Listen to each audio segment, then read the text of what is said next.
çıktı meydana, bağrımın başında buz oynattılar.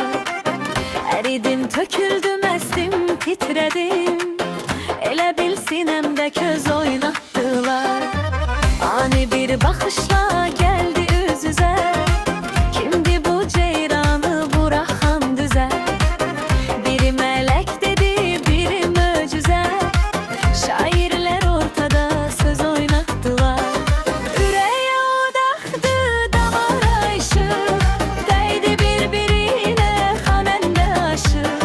Bu ne tamaşaydı, bu ne yaraşık, gözler baka baka göz oynattılar. Üreye odaktı, damara ışık, değdi birbirine hanende aşık. Bu ne tamaşaydı, bu ne yaraşık, gözler baka baka göz oynattılar. Can çiçeği olanda nefesler ola, dodak bal olanda yanak zer ola. Dediler mecliste bednezer ola, çevirip başına tuz oynattılar. Bir sergi yaradıp kızdan kadından, Allah danışırdı eşkin adından.